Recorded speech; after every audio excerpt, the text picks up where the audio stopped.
Current அப்படிங்கிற ஒரு விஷயம் இல்லைன்னா சிட்டி லைஃப்பை விட சிட்டி லைஃப் நரகமாக மாறிடும், கிராமத்து லைஃப் வந்து சொர்க்கமாக மாறிடும், கிராமத்து வாழ்க்கை அப்படியே சொர்க்கமாக மாறிடும் அப்படிங்கிறத ரொம்ப அழகாக நம்ம அந்த படங்கள் பார்த்து நம்ம தெரிய வருது. ரொம்ப நல்ல ஒரு ஒரு இயற்கை சார்ந்து வாழ்கிறதான் வாழ்க்கை இல்லையா?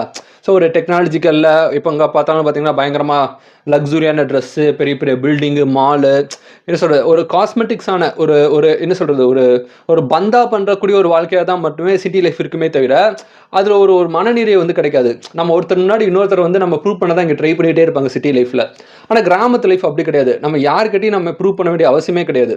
ஸோ நிம்மதியான ஒரு வாழ்க்கை, ஃபுல்லாக பச்சை பசேன்ட்டு ஒரு வீடு, அது வீட்டுக்கு முன்னாடி பார்த்தீங்கன்னா ஒரு ஆட்டுக்குட்டி, மாடு, பன்னிக்குட்டி, அந்த மாதிரியான என்ன சொல்கிறது, ஒரு விவசாயம் பண்ணிட்டு அந்த மாதிரி ஒரு வாழ்கிற வாழ்க்கையில் இருக்கக்கூடிய அந்த அதில் அஃப்கோர்ஸ் அந்த வாழ்க்கையில் வந்து உங்களுக்கு பெரிய வேலை பணம், பேர், புகழ் கிடைக்கலனாலும் அந்த வாழ்க்கையில் இருக்கக்கூடிய ஒரு என்ன சொல்கிறது, ஒரு மனநிறைவு,